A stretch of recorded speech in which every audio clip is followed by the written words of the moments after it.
예, 우리 관측사 처비가 잘 아실 겁니다. 4월 5일날 라일락이 폈습니다. 찔레꽃이 몇 월에 핍니까?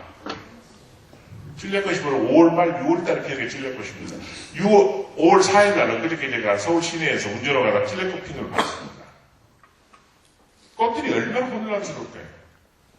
꿀보랑 나비는 어떻게 됩니까? 진짜 헷갈립니다. 그런데 제가 다른 말씀을 안 드리겠는데 이 방사능 스모그 지진 발생들인데요. 이 먹거리 공포 황사 미세먼지 중에서 제일 해로운 게 뭡니까? 천일염전입니다. 지금 우리 일부 지방에서는요, 자기들 특산품 천일을 굉장히 선전합니다. 황사 덮쳤을 때 천일을 어떻게 보관해야 됩니까? 황사가 3일 지나고 나면 소금 다시 씻어야 됩니까? 근데 우리가 지금 이것도 좀 포항 상태인데, 제가 이걸 너무 지진 횟수인데요. 93회를 제가 이야기했으니까. 이게 지금 기상청 홈페이지에 나와있는 우리나라 78년 이후 지진 발생 건수입니다. 78년부터 2007년까지 평균 26회입니다. 근데 98년부터 2007년까지는 40회였습니다. 그게요, 저희 60회를 한번 찍었다가 지금 93회를 작년에 찍은 겁니다. 지난주 한번 보실랍니까? 기상청 홈페이지 지진연도 다 나와 있습니다. 지난주 표시입니다. 제가 촛불집회 났을 때, 신문사 편집국장 할 때 기상청 홈페이지에 떠 있으니까 제발 우리 지진에 대해서 그때 스촨성 지진하고 이번 센다이 지진이 일어났을 때입니다. 경각심을 불러 이렇게 했더니 사회문화 조성하니까 좀 이탈하겠다는 그 편집장 바뀌었다. 이제는 TV도 신문에 다 보도됐습니다. 지랑지가 태양이 제일 많고요.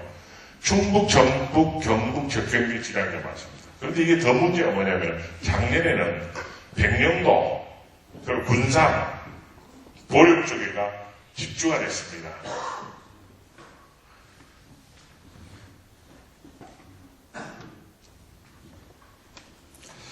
여러분들 그 창조경제 이야기는 잘 하실 겁니다. 창조 파괴는 제가 좀 생략하고 넘어가고요. 미래창조도 이야기 드는데 저는 이 말을 꼭 좀 드리고 싶습니다. 우리 이노베이션을 우리는 혁신, 가족혁신, 새로운 시대 혁신으로 번역을 하는데 중국 애들은 창조할 창신으로 번역을 합니다. 이미 혁신 개념은 창조 개념이 포함되어 있는 겁니다. 그래서 제가 인류 역사는 혁신과 창조 역사였고 앞으로도 계속 혁신과 창조 역사일 수밖에 없을 거다. 더구나 혁신과 창조는 동전이 양면 같은 거다. 우리 연합 박지원 선생님이 실학자 중에 정리 법고 창시한 말을 썼었습니다. 그런데 결국 지식정보의 축적공을 통해서 플러스 알파가 중요하지 않느냐. 창조라는 게 하늘에서 떨어지고 땅에 솟아나는 게 아니지 않느냐. 제가 제일 당혹스러운 게 공무원 다 끝나고 요새 이제 가만히 생각해 보니까요. 저희가 한 2, 3년 차 때 어디 부서에 배치받아서 일을 하게 되면 저희 선배들이 그러셨거든요. 젊은 친구 왔으니까 새로운 아이디어를 내서 참 일을 한번 좀 많이 해봐라. 그런 말씀도 많이 하시지 않습니까? 제가 공무원 29년 하고 나와서 가만히 생각해보니까 그때 뭘 알았겠느냐. 결국 알아야지 면장도 오고 아는 데다 플러스 알파를 시키는 게 굉장히 중요해요. 근데 우리가 창조 경제를 지금 너무 지금 무겁게 가면서 어렵게 풀다 보니까 안 풀리지 않아요. 저 가까워서 이렇게 말씀했다. 그 다음에 한 가지는 우리 1+1은 2가 정답이라고 생각하십니까? 그런데 국정 운영하다 보면 1+1이 0도 되고 3도 되고 5도 돼야 되는데 더구나 대통령을 보좌하는 청와대 참모진들은 이런 생각들을 가진 사람이 좀 많이 포진했으면 좋겠다. 그리고 우리가 다양한 사회를 전부 깨알을 수 있지 않을까 그런 생각을 좀 하고요.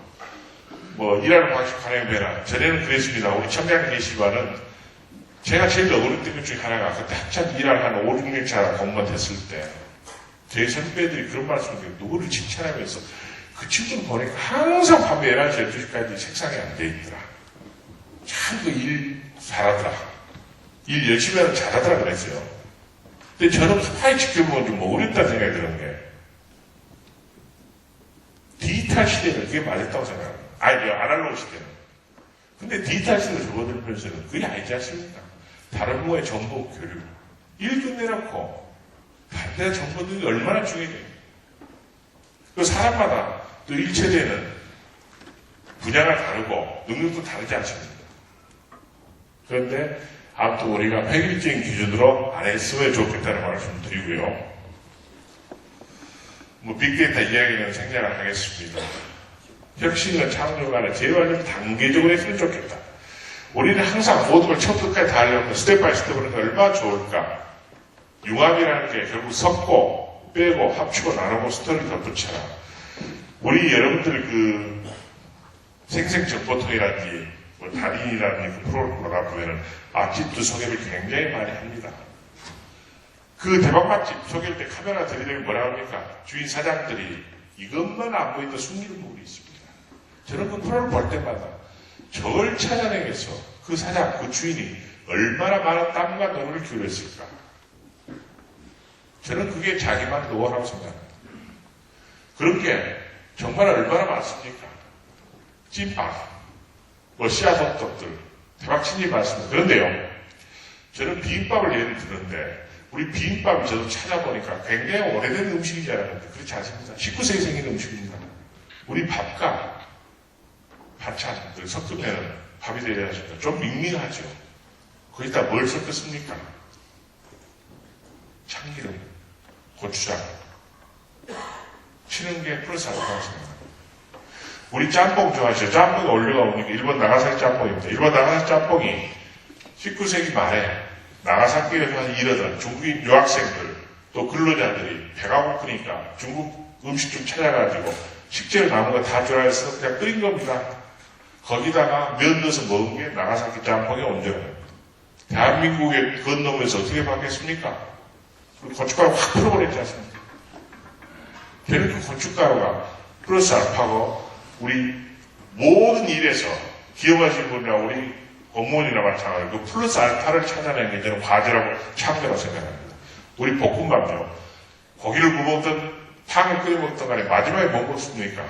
불판에다가 김가루 넣고 당근 좀 썰어 넣고 밥 볶습니다. 사장님들 예술적으로 볶는 사람 있지 않습니까? 그 섞이는 맛. 제가 아까 단팥빵하고 크림이 섞인 맛을 이야기했습니다만 정말 여기서 우리가 애가 있는 것 같은데 스토리텔링 방식 미래 시작 잡기는 제가 생략을 하겠습니다. 오늘 물리가 아니기 때문에. 제가 이 이야기를 꼭 언급하거든요. 여러분들 전국 돌아다니시다 보면은 추어탕집의 간판이 원주 추어탕과 남부 추어탕만 있습니다. 해장국집은 양평 해장국 있고 전주 콩나물국밥집 있고. 근데 미꾸라지에다가 시래기 넣고 된장풀고 양념 넣어서 잘 끓이면 추어탕입니다. 저는 항상 지방 가서 하는 이야기가 왜 동네 주위에 이름 붙이지 않느냐.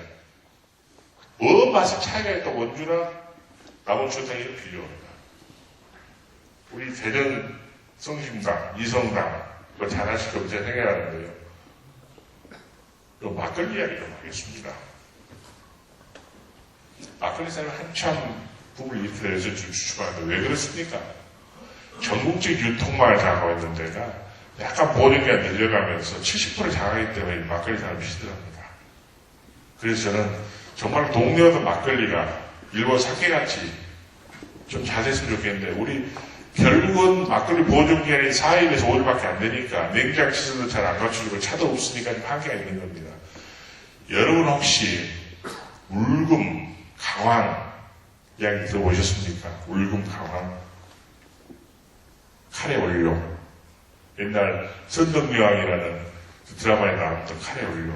그게 카레가 중동이나 그런 게 아니라 우리 자생식물을 뿌립니다. 강황도. 전국에 지금 3군데서 울금 막걸리가 나옵니다. 울금 막걸리가요. 색깔이 얼마나 예쁘냐면 노랗습니다. 병아리 색깔입니다.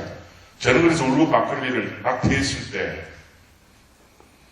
종지다 먹지 말고 맥주컵에다 마시고 도하자. 얼마나 색깔이 좋아요. 근데 울금이 뭐에 좋다고 합니까? 강황이. 카레 원료가. 요새 강장, 강정, 장수, 항암. 좋은 거 다 들어가 있습니다. 강정, 강장, 장수, 항암. 마실 때마다 기분이 좋더라고요. 그런데 지금 세 군데분이 생산이 안 되기 때문에 그걸 서울에 갖고 와서 먹을 수 있는 방법이 없을까? 마침 울금 분말이 나오더라고요. 안에 조금만 45,000원인데 제가 그 생각을 했습니다. 야, 이거를 막걸리 타면은 색깔이 변하면 얼마나 좋을까. 그 서울 가져와 한번 섞어봤거든요. 우리가 잘 녹질 않습니다.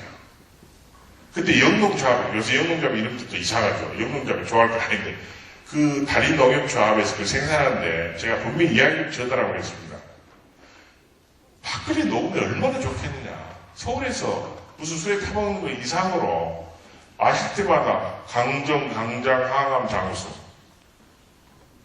제가 저 포천에 있는 대진대학교 여성 북부 리더 과장이라는 여성 그 CEO 과장을 가서 그 이야기 했거든요. 월급 막걸리 굉장히 좋습니다. 그랬더니 어느 여자 시장님 딱 손 들고 저한테 질문 있습니다. 그랬더니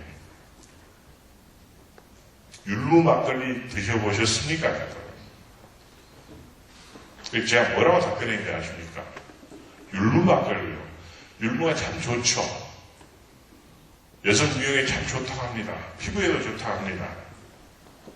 그런데요, 남성한테는 약간 좀 거시기한다는 이야기가 있습니다.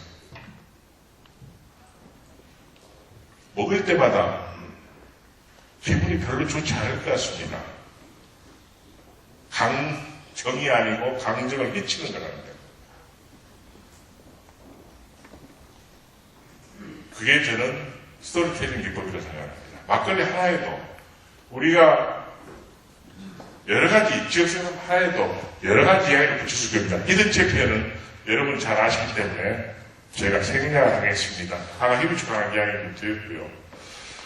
자, 이제부터 마지막 제가 정리하고 마치도록 하겠습니다. 공정, 조달, 제가 조달청 홈페이지를 들여다보면서 우리 민영명 총장님 그 총운영 방침 더구나 오랜만에 나온 우리 조달청 출신의 총장님이시기 때문에 아마 여러분들과 같이 정말로 좋은 방향으로 조달 업무를 하시라 생각을 하고 또 제가 굉장히 친했던 우리 공직 친구가 제가 말씀드리지 않겠습니다. 우리 조달청 차장으로 나가신 분이 또 있습니다. 그 친구가 있을 때 나르장터 개발하는 기회가 있고 제가 굉장히 좋아하는 친구인데 그래서 저도 쭉 봤습니다. 굉장히 좀 안타깝게 생각합니다. 조달청이 정말 나라장터 개발하고 여러 시스템 갖추면서 홍보 과정을 제가 좀 대충 다 봤습니다. 정말로 좋은 의미에서 투명성 또 우리 공정수준에서 많이 좋았다고 생각합니다. 또 외적인 청렴도도 주요 인사고 없이 굉장히 좋아진 걸로 알고 있습니다. 그러나 돈이 있는 것이 항상 꼬이기 마련입니다. 여러분이 아무리 깨끗하게 가실라 해도 결국 중소기업 업자들이 여러분을 가만히 놔두지 않을 거다. 단가 결정에 있어서 용역 발주에 있어서 그 다음에 기술평가, 심사평가 의뢰에 있어서 외국 평가위원들은 과연 우리가 공정하게 선발하더라도 평소에 커렉션은 없는지 아마 우리가 계속 관찰해야 된다고 생각합니다. 그런데요, 제가 항상 말씀드리고 싶은 것은 우리가 항상 자기가 느끼는 공정하고 남이 느끼는 공정이 분명히 차이가 있습니다. 아까 기관평가에도 제가 감시했습니다만 여러분들이 하시는 노력을 위해서 평가 낮다고 해서 절대 실망하지 마시라는 이야기 들어주고 저는 기관마다 공정의 기준, 청렴 기준이 달라야 된다고 생각합니다. 그런 면에서 제가 이야기가 적절할지 모르겠습니다. 의사, 변호사, 자율주점과 재벌들이 과연 우리 봉급 생활자들에 비해서 100% 세금을 낸다고 생각하는 우리 국민들이 과연 몇 프로나 될까? 아까 제가 사회비리 연구원의 공직비리 이야기했습니다만 이런 생각 많이 하게 됩니다. 또 공정조달의 추구가 여러 가지 시장 원리 또 경쟁이나 시장 원리라든지 뭐 여러 가지 이야기가 나오고 민족 절차가 나옵니다만은 정말 이게 가능할까? 재작년에 우리나라에서 공정 바람이 불어가지고 공정을 되짚어내는 이야기도 많았었고 뭐 여러 가지 있었는데 제가 이번에 가만히 생각해보니까 우리 사회가 맑아지던 동기가 뭐니 해도 우리가 민주화정을 통해서 금융실명제 그 다음에 공직자 재산 등록제 여기에서 논란이 좀 있습니다만 또 신용카드를 쓰는 것 또 전산 시스템 하다못해 스마트폰에 나오면서 카메라로 어디서나 사진 찍을 수 있고 어디서나 또 부지불식하게 녹음을 쓰다 보니까 비리들이 많이 과거의 비리는 사라졌다고 생각합니다. 그렇지만 정말 또 기상천외한 신종 비리들은 우리 인류사회가 지속되는 그 계속 또 생겨날 수밖에 없으리라 생각합니다. 또 자체평가 한계들이 과연 가능할까? 우리 건설, 토목, 전사에 있어서 감리가 과연 100% 공정할까? 세무사들하고 세무사들의 밀착은 유착은 없을까? 항상 제기되는 문제점이죠. 제가 그래서 여러분께 꼭 말씀드리고 싶은 것은 Do the right things right 했습니다. 뒤에 녹색의 right는 여러분들이 어느 정도 달성했다고 생각합니다. 얼마나 일을 하고 계시죠. 그러나 앞에 right, 빨간 right는 정말로 국민을 위해서, 국민민복을 위해서, 여러분이 공급해주는 조달 물품에 또 받는 기관을 위해서 정말로 올바른 거예요. 정말로 정부가 하는 일이에요. 우리 고객 이야기 많이 합니다. 여러분의 고객들이 정말로 올바른 생각을 하냐는 우리 한 번쯤 더 생각해봐서 하는 생각입니다. 그러면서도 공정을 지향하는 마음가짐 자세는 굉장히 중요할 겁니다.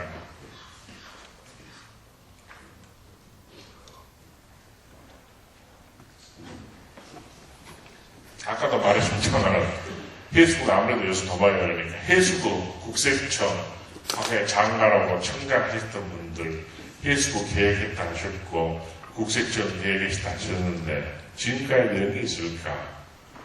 결국 저는 우리 공직사에도 아직도 공직 채용 관련의 시스템 문제, 부채격 여러 가지 이야기 나오는 불구하고 또 공직 공무원 집단이 우리가 철밥통이라는 소리 들어가면서까지도 그래도 저는 95%, 98% 이상은 다 나라와 국가를 위해서 일하겠다고 싶은다고 생각합니다. 그런 면에서 우리가 박수를 받아야 되는데 동서고를 막론하고 분명히 공직 집단에 대해서는 절대로 일반 국민들이 박수 안 칩니다. 이게 우리 숙명입니다. 우리나라뿐만이 아닙니다. 미국도 마찬가지입니다. 그럼에도 불구하고 저도 공직을 택했었고 여러분도 공직을 택했지 않습니까? 그래서 우리가 불공정 비리에 대해서 사회변화 트렌드에 맞춰서 내가 쏠리면서에 대비해서 새로운 기준을 계속 만들어나갈 수밖에 없을 것 같다.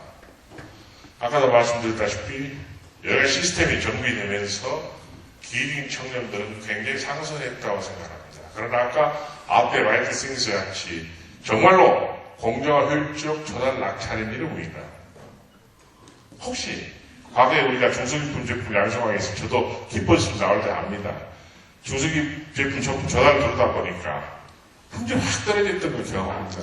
그럼에도 불구하고 공직자는 또 그런 업체들을 또 육성해주고 지원해주는 누구도 있다고 생각합니다. 그런데 제가 이번에 중소기업 하는 사람들한테 조금 좀 물어봤습니다.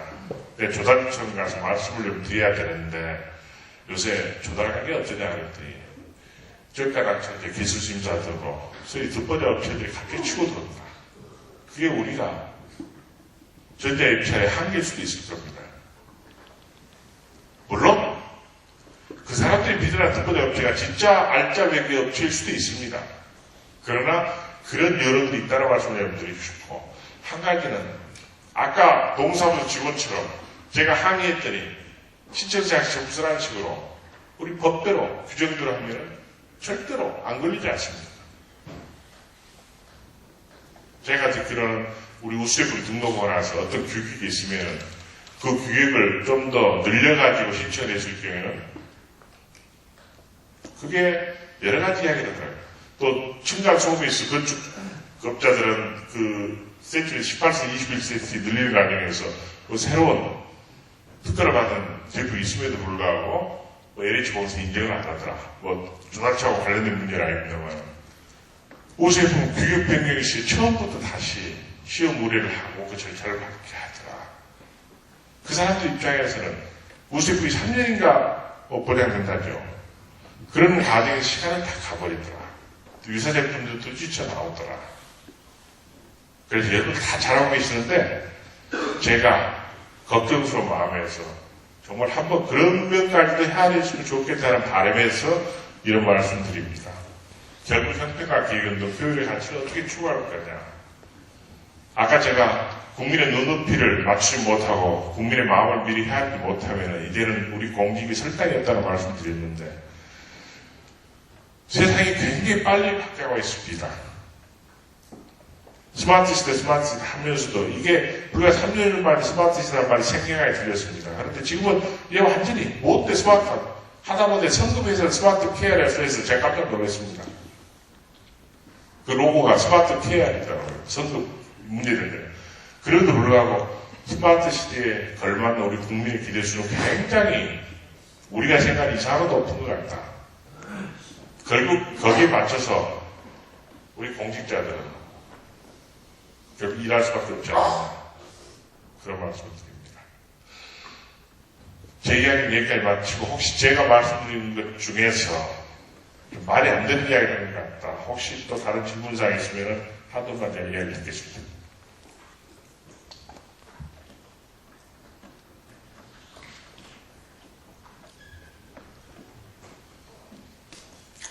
말씀을 안 주시면 제 말이 좀 엉성엉터했다는 소리가 될 수도 있는데요.